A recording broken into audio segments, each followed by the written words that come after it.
Good evening, and thank you for trusting News 20 at 5. I'm Sierra Richardson. And I'm Morgan Martin. Let's hop right into today's top story. Gaston County residents are still without power after Hurricane Michael. According to Quincy City Manager Jack McLean, there are 10 crews working to get the power back on. There are still broken power poles around the city, and only 25% of residents currently have power. Some houses survived the storm, but not all were fortunate enough to have somewhere to return to. Disaster services like food are being provided by residents by the Salvation Army.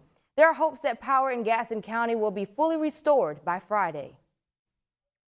Franklin County is along the Gulf of Mexico in the Florida Panhandle, and the community was impacted by Hurricane Michael. Now, 6 days after the hurricane, Franklin County's main Highway 98 reopens. The curfew is no longer in effect, and the resources are widespread. Those who live in the city limits or businesses were able to receive power from Duke Energy. The water and sewer system is up, but the boiling water effect is still in place. There is also a burn ban effect in place that the police department will strongly enforce. As of now, City Hall operates in the Mayor Van Johnson Municipal Complex due to 3 feet of water damage. Jackson County residents are still feeling the disastrous impact of Hurricane Michael. The storm destroyed many buildings and businesses, and the rebuilding process is expected to take a long time. Many trees are down, and the power is still out in many areas. Residents have been traveling to neighboring counties to find work, and students in Mariana are expected to be out of school until November. If you need hurricane assistance, you can register with FEMA at disasterassistance.gov or call 1-800-621-3362. Rattlers, if you are driving in Bragg Stadium, don't hesitate to say hi or give a thank you to our welcome visitors.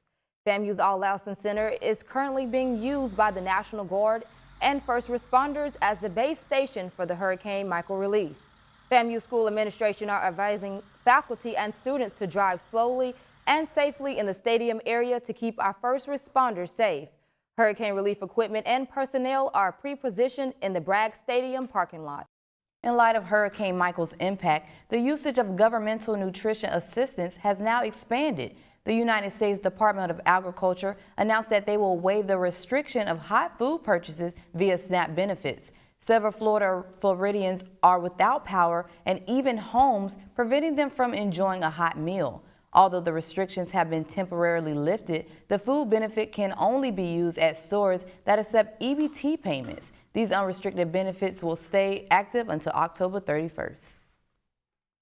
Another hurricane-related story: 8 residents died in South Florida nursing home during Hurricane Irma.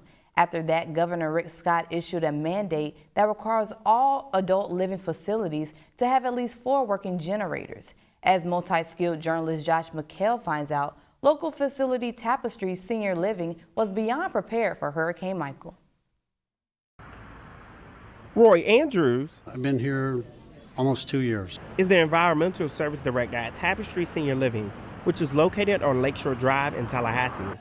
Is licensed to house 149 residents. 123 people live there now. Andrew says the facility is well prepared for hurricane season. It has 5 portable generators and a main generator that produces light. And that's not all.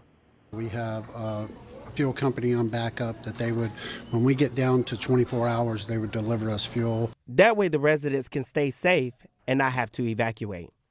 Marlene Johnson. All right, you got me. I have lived here at Tapestry since the end of the year last year. Feels Tapestry is a safe place during a hurricane.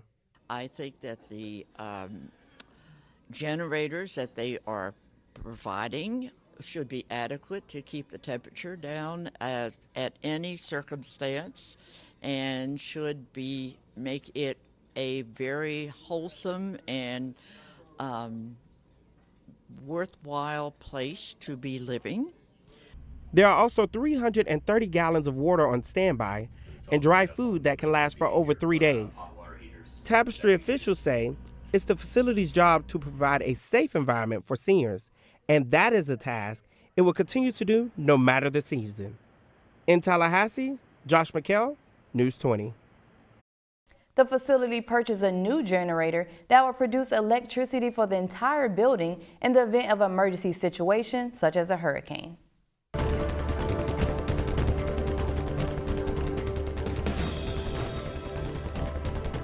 Good evening, everyone. I'm Destiny Taylor with your latest in entertainment news.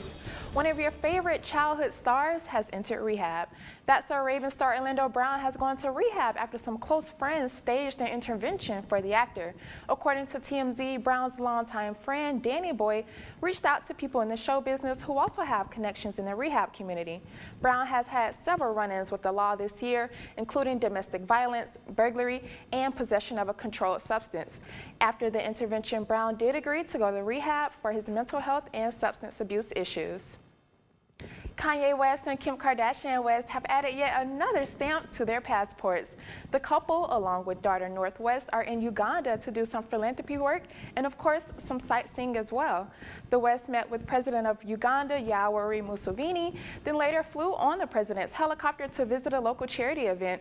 Kanye gave away dozens of Yeezys, and he also rapped a few songs for the kids. Kanye is reportedly working on a music video and a tourism site for the country. What would you do if you ordered a Lyft and your Lyft driver was a major music artist? Well, some fans got to experience this when Chance the Rapper went undercover as a Lyft driver.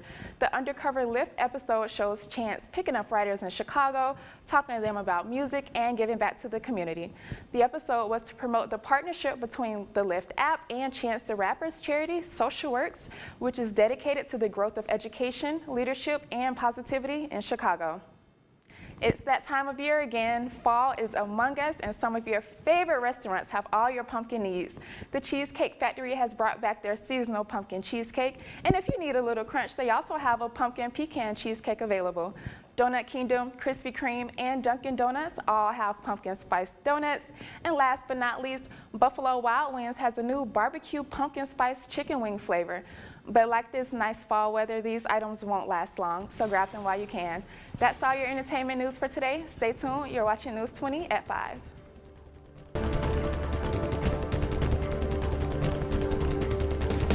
Welcome back, folks. I'm Alea Williams, and this is your weather report. Now, I don't know about you all today, but it feels very warm and humid and just a bit muggy. Today's weather, folks, we are at a high of 90 degrees. We are at mostly cloudy. Winds are at 5 miles per hour, and humidity is at 56%.